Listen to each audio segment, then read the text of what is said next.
오늘 이 시간에는 지난 시간에 이어서 기억하라 주의 오심을 이런 제목으로 말씀을 전하도록 하겠습니다. 베드로 당시 이 거짓 교사들은 이 주의 강림을 어떻게 표현했냐면 오늘 본문 16절에 기록되어 있듯이 교묘하게 만든 이야기 이렇게 치부하였습니다. 이 교묘하게 만든 이야기란 신화를 말하는 겁니다. 그 당시 신화는 헬라 문화권에서는 이방 신들에 대한 아주 전설적인 이야기를 가리키는 단어로 사용이 되었습니다. 특히 이 교묘하게 만든이라는 표현은 근거 없는 허망한 이야기를 지혜롭게 들리도록 꾸며낸 것을 말하는 겁니다. 그러니까 베드로가 말하는 교묘하게 만든 이야기란 예수 그리스도의 재림을 부정하면서 또 베드로의 가르침을 비판하던 이 거짓 교사들이 사용하던 말입니다. 이들은 종말은 오지 않을 것이며 예수님께서 다시 오시지 않을 것이라고 주장하며 이 성도들을 계속해서 현혹하려 했습니다. 그런데 베드로는 어떻습니까? 베드로는 주의 강림이 교묘하게 만든 이야기가 아니었습니다. 신화와 같은 허구의 이야기도 아니었습니다. 베드로는 변화산에서 이미 이 주의 강림을 눈으로 보고 귀로 들었습니다. 이 모든 것이 실제로 베드로에게는 일어났던 사건이었습니다. 베드로는 그 사실을 오늘 본문을 통해서 우리에게 증언하고 있습니다. 베드로는 지금 죽음을 앞에 두고 있습니다. 죽음을 앞둔 사람들은 좀처럼 거짓을 말하지 않습니다. 오히려 진실을 말합니다. 가장 하고 싶은 이야기를 아마 남기게 될 것입니다. 베드로는 그런 절박한 심정으로 주의 강림에 대해서 오늘 우리에게 말씀하고 있습니다. 그리고 결정적으로 베드로는 이 주의 강림에 대해서 혼자 보고 들은 것이 아니었습니다. 오늘 본문 16절의 말씀을 다 함께 다시 한번 읽도록 하겠습니다. 우리 주 예수 그리스도의 능력과 강림하심을 너희에게 알게 한 것이 교묘히 만든 이야기를 따른 것이 아니요 우리는 그의 크신 위엄을 친히 본 자라. 이 16절에서 두 번이나 강조되고 있는 주어가 무엇입니까? 바로 우리입니다. 그러니까 베드로뿐만 아니라 공관복음을 기록한 마태, 마가, 누가도들도 한결같이 이 주의 강림의 사건을 다 기록하고 있습니다. 베드로, 세베대의 아들 야고보, 그리고 그의 형제 요한이 그 주의 강림할 때 그 자리에 함께 있었습니다. 성경 비평학자들 가운데서도 이 역사적 예수에 관한 기록들 중에서 가장 신빙성 있는 기록은 현존하는 공관복음서, 곧 마태, 마가, 누가라고 보는 것이 정설입니다. 그런데 예수 그리스도의 이 강림에 대해서 이 공관복음서 모두가 밝히고 있기 때문에 이것은 누구도 부인할 수 없는 역사적 증거인 것입니다. 그렇다면 이 변화산에서 이 영광스러운 모습으로 변화된 예수님에 대한 이 사건은 왜 그리도 중요한 의미를 가지고 있습니까? 그것은 이 변화산의 사건이 종말에 다시 오실 이 주의 강림에 대한 확실한 증거로 나타났기 때문에 그렇습니다. 마치 영화 예고편에서 본편이 나오기 전에 미리 보여주는 장면과 비슷한 겁니다. 앞으로 임하게 될 이 종말의 현상이 앞당겨져서 미리 지금 강력한 방식으로 지금 베드로의 눈앞에서 지금 펼쳐 보이게 된 것입니다.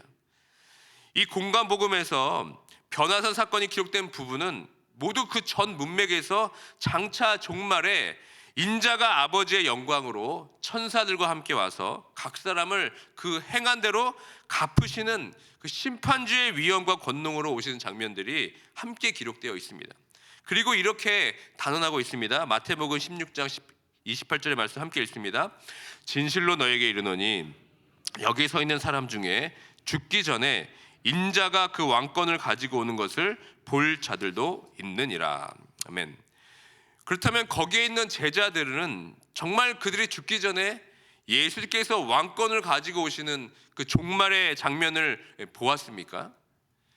그렇지 않습니다. 그들은 이미 다 죽었습니다. 아직도 주의 재림이 오지 않고 있습니다. 그렇다면 예수님께서 이렇게 말씀하신 이유가 무엇입니까?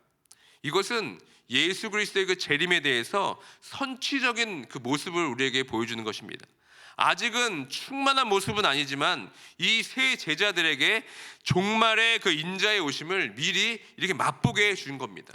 그래서 세 명의 제자들이 이것을 목격한 것입니다. 그 중 한 사람이 누구입니까? 바로 베드로후서를 적었던 베드로입니다. 그가 거기에 있었습니다. 변화산의 장면을 통하여서 장차 오실 그 심판주와 영광 가운데 오시는 그 인자인 그 예수 그리스도를 보게 된 것입니다. 그러니까 베드로는 이것이 장차 오는 종말의 확실한 증거라고 말하는 동시에 그 종말의 확실한 증인으로 우리에게 지금 진술하고 있습니다. 이 증인의 위력은 엄청난 것입니다. 법정에서 피고와 원고 사이의 격한 논쟁과 변론과 다툼이 있을 때 이 결정적인 장면에 누가 등장합니까? 바로 증인이 등장합니다. 그 증인의 결정적인 진술로 말미암아서 재판이 역전되는 것을 우리가 드라마나 영화에서 우리가 많이 보고 있지 않습니까? 그 증인 때문에 판결 및 판세가 완전히 뒤바뀌는 그 반전이 일어나는 것을 우리가 종종 보게 됩니다. 내가 보았고 내가 들었고 이 모든 것이 사실이다 라는 그 증인의 진술보다는 강력한 것이 없습니다. 직접 보고 들었는데 거기에다 무엇을 덧붙이고 뺄 수가 있겠습니까? 베드로는 예수님의 다시 오심과 이 종말에 대하여 교묘하게 지어낸 이야기라고 주장하는 이 거짓 교사들의 그 외침 앞에 지금 견딜 수가 없는 것입니다. 다시 오실 예수 그리스도의 재림의 그 선제적 사건으로 보여주신 변화산의 그 사건은 베드로에게 너무나 충격적이면서 황홀한 광경이기 때문에 베드로는 잊을래야 잊을 수가 없는 것입니다. 예수 그리스도를 믿음으로 구원받은 우리들은 예수 그리스도를 따르는 증인들입니다. 우리가 예수 그리스도의 증인이라면 예수 그리스도를 만났다는 그 생생한 증언들이 우리의 입술로 증거되어야 합니다. 예수 그리스도를 믿음을 통해 내가 받은 구원의 감격과 이 은혜가 내 입술에서 막 드러나야 되는 겁니다. 누가 뭐라든 간에 내가 예수님을 보았고 내가 예수님의 음성을 들었고 내가 예수님의 사랑을 경험했는데 그것에 대해서 우리가 어떻게 부인할 수 있겠습니까? 그 살아계신 예수님을 내가 직접 경험했다면 어떻게 예수님에 대해서 우리가 증거하지 않을 수 있겠습니까? 예수님께서는 자기 자신에 대해서 나는 길이요 진리다 이렇게 말씀하십니다. 예수님은 진리의 몸으로 이 땅에 오셨습니다. 그러니까 예수 그리스도의 온 생애, 즉 십자가의 죽으심, 부활하심, 승천하심, 그리고 다시 오신다는 것을 우리가 하나라도 부인한다면 우리는 그 예수 그리스도의 진리를 부인하는 것과 마찬가지입니다. 앞으로 베드로후서 2장과 3장의 말씀을 우리가 살펴보면 아시겠지만 거짓 교사들이 예수 그리스도에 대해서 이상한 신앙 고백을 하는 것이 아니었습니다. 하나님의 은혜의 복음을 믿는다고 말을 합니다. 그리고 교회 안에서 성도들과 식탁의 교도 나눕니다. 그런데 문제가 무엇입니까? 우리의 죄를 위하여 대신 십자가에 죽으신 그 은혜는 믿지만 그 예수께서 다시 오셔서 각 사람을 심판하신다는 사실을 완강히 거부하고 있다는 겁니다. 이것이 거짓 교사들의 문제입니다. 만약 제가 여러분들께 예수 믿고 복 받으십시오, 오직 은혜로만 구원을 받습니다 라고 반복적으로 가르치고 예수 그리스도의 재림과 심판에 대해서 가르치지 않는다면, 또 그저 성도들에게 어떤 위로의 말씀만 제가 선포한다면 저도 거짓 교사와 다를 것이 없을 것입니다. 또 그런 말씀만 듣고 예수 그리스도의 재림과 심판에 대해 성도들이 무지하고 이 썩어질 세상이 마지막인 것처럼 살아가면서 새 하늘과 새 땅에 합당한 신적인 성품으로 나아가지 못한다면 그것이야말로 거짓 성도들의 삶을 사는 것과 마찬가지입니다. 우리가 설교를 통해서 이 땅의 종말이 오고 심판이 올 것이다 라는 말씀을 우리가 언제 들어봤습니까? 십자가 달리신 주께서 그 마지막 날에 천군 천사들과 함께 각 사람들의 행위대로 갚으시는 공의로운 심판주로 오신다는 사실을 선포하는 설교를 우리가 언제 들어봤습니까? 여전히 십자가와 부활 신앙 사이만 왔다 갔다 하면서 그 이후에 있을 예수 그리스도의 재림과 심판에 대해서 우리는 너무 무지하고 있지는 않습니까? 베드로는 예수 그리스도의 강림에 대해 확실한 목격자이면서 증인이었습니다. 부인할 수 없는 주의 강림을 목격했습니다. 그렇다면 베드로가 변화산에서 들었던 또 보았던 그 소리는 무엇입니까? 다 함께 17절과 18절의 말씀을 함께 읽도록 합니다. 지극히 큰 영광 중에서 이러한 소리가 그에게 나기를 이는 내 사랑하는 아들이요 내 기뻐하는 자라 하실 때에 그가 하나님 아버지께 존귀와 영광을 받으셨느니라. 이 소리는 우리가 그와 함께 거룩한 산에 있을 때 하늘로부터 난 것을 들은 것이라. 아멘. 베드로가 처음 들었던 하늘의 소리가 무엇입니까? 이는 내 사랑하는 아들이요 내 기뻐하는 자야. 이런 소리를 듣게 됩니다. 내 사랑하는 아들이란 표현은 시편 2편의 7절을 배경을 합니다. 우리 시편 2편 7절의 말씀 함께 읽습니다. 내가 여호와의 명령을 전하노라. 여호와께서 내게 이르시되 너는 내 아들이라. 오늘 내가 너를 낳았도다. 아멘. 시편 2편은 왕으로 취임하는 대관식을 위한 제왕시입니다. 다윗 왕국의 왕들은 기름을 부어서 왕으로 임명했습니다. 그러나 종말에 오신 약속된 그 다윗의 아들은 올리브 기름이 아니라 하늘로부터 오신 이 성령의 기름 부으심을 받아서 영원한 나라의 영원한 왕이 되셨습니다. 즉 변화산에서 영광된 모습으로 변화된 예수는 하늘로부터 난 소리에 의해서 그가 바로 구약에서 약속하신 그 영원한 종말의 다윗 왕국을 다스릴 메시아, 곧 아버지 하늘의 하나님께서 자기의 영으로 기름 부으셔서 영원한 왕권을 그에게 주신 그 아들임을 우리가 확증하게 되는 겁니다. 또 하늘로부터 어떤 소리가 들립니까? 내 기뻐하라 하는 자라는 소리가 들렸습니다.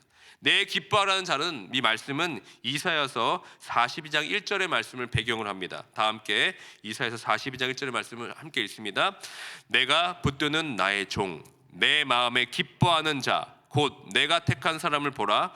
내가 나의 영을 그에게 주었은즉 그가 이방의 정의를 베풀리라. 아멘. 하나님께서 그 아들을 기뻐하시는 이유가 무엇입니까? 그가 고난을 통해서 하나님 아버지께 순종하는 겁니다. 그 뜻을 이루어 드릴 자이기 때문에 하나님께서는 그 아들을 기뻐하는 것입니다. 우리가 계속해서 고백하는 나를 위해 죽으신 예수, 내 죄를 위해 십자가에 돌아가신 예수는 하나님께서 기뻐하시는 뜻을 이루기 위해서 죽기까지 순종하신 종, 하나님이 기뻐하시는 종입니다. 그리고 동시에 기뻐하는 종은 사랑하는 아들, 곧 만유 위에 통치하시는 전권을 가지신 왕이십니다. 그 왕 되신 예수 그리스도께서 하늘에서 하나님 보좌 우편에 앉으셔서 원수가 발등상 되기까지 이 땅을 지금 통치하고 계십니다. 그러니까 베드로는 이것에 대해서 이 예수님에 대해서 보았고 들은 겁니다. 베드로는 이 부인할 수 없는 사실에 대해서 이 죽기 전 우리에게 지금 절박한 심정으로 우리에게 말씀하고 있습니다. 그러므로 우리는 이 베드로후서의 말씀 앞에 귀를 기울여야 합니다. 베드로가 선포하고 있는 예수 그리스도의 그 온전한 진리로 우리가 나아가야 합니다. 우리는 반쪽짜리의 진리에 머물러서는 안 됩니다. 예수 그리스도께서 십자가에 죽으시고 부활하신다는 것을 우리가 믿는다면 예수 그리스도의 재림의 종말도 우리가 당연히 믿어야 합니다. 종말과 심판에 대해서 생각하지도 않고 덮어준 채 앞으로 다시 오게 될 새하늘과 새 땅에 대한 소망 없이 이 세상이 마지막인 것처럼 우리가 살아서는 안 됩니다.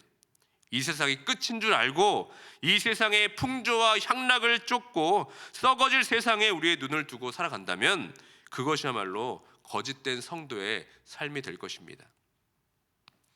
저는 요즘 성도 여러분들께서 적어주신 기도 제목을 받아서 매일 새벽에 그 제목을 읽으면서 간절히 기도하고 있습니다. 어떤 분들은 뒷면까지 자세히 기도 제목을 적어주신 분도 계시고 또 어떤 기도 제목은 10살짜리 아이가 적어준 기도 제목도 있습니다. 그 기도 제목을 제가 하나하나 읽으면서 성도분들과 함께 기도로 교제하고 있습니다. 그런데 그 기도 제목을 적어주신 분들 가운데 눈에 띄는 기도 제목이 하나 있습니다. 그것이 어떤 기도 제목인 줄 아십니까? 오늘 베드로후서의 말씀처럼 주의 재림과 종말에 대해서 기도를 적으신 분이 있으십니다. 그 마지막 날을 소망으로 바라보면서 그렇게 기도를 적어내신 분이 딱 한 분 계십니다. 그 기도 제목을 제가 읽을 때마다 오늘 이 베드로의 심정으로 그 제목을 읽습니다. 그러니까 우리가 정말 예수 그리스도의 다시 오심과 이 종말의 심판을 우리가 기억한다면 우리 기도 가운데 예수 그리스도의 그 재림이 소망으로 늘 고백되어야 되지 않겠습니까? 그날은 믿지 않는 자들에게는 최악의 날이고 다시는 돌이킬 수 없는 날이지만 믿는 자들에게는 새 하늘과 새 땅에 들어가는 우리 삶의 가장 최고의 날이 되지 않겠습니까? 우리가 예수 그리스도를 온전히 안다는 것은 십자가와 부활의 예수님뿐만 아니라 승천하시고 보좌에 앉으시고 다시 이 땅에 오셔서 우리를 심판하시는 종말의 예수 그리스도까지 아는 것, 우리가 거기까지 나아가야 합니다.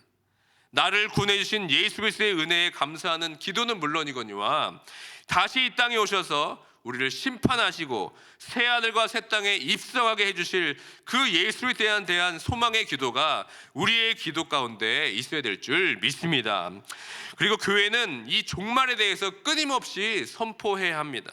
그때 비로소 우리는 새 하늘과 새 땅에 합당한 신적인 성품으로 전념할 수가 있게 됩니다. 이 썩어져가는 세상에서 우리가 벗어날 수 있게 되는 것입니다. 그 예수 그리스도께서 십자가에 죽으시고 부활하시고 이제는 하늘에 오르셔서 하나님 보좌 우편에 앉으신 주가 되었습니다. 지금도 그가 왕으로 이 세상을 통치하고 계십니다. 그리고 그가 다시 오십니다. 그가 심판하러 이 땅에 다시 오십니다. 이 세상은 그때 완전한 종식을 맞게 되고 새 하늘과 새 땅으로 우리를 인도해 줄 줄 믿습니다. 우리는 이 진리의 말씀을 우리는 기억해야 합니다. 이 진리의 기억을 우리가 기도로 재생해야 합니다. 아멘. 주여 속히 오시옵소서. 이 세상에 우리를 건지셔서 새 하늘과 새 땅으로 우리를 통치하여 주시옵소서라고 우리는 계속해서 기도해야 될 줄 믿습니다. 이 소망의 기도를 통해서 주의 오심을 다시 한번 기억하고 그때 임하게 될 새 하늘과 새 땅에 합당한 신적인 성품으로 우리가 참여하여서 하늘의 생명을 이 땅에서 누리며 살아가는 우리 모두가 되길 주님의 이름으로 축원드립니다. 아멘. 이 시간 우리 말씀을 기억하며 다 함께 기도하기 원합니다. 우리가 거짓 교사, 거짓 성도가 되지 않으려면 주의 다시 오심에 대해 계속해서 기억하고 그 재림의 소망이 우리의 기도 가운데 선포되어야 합니다.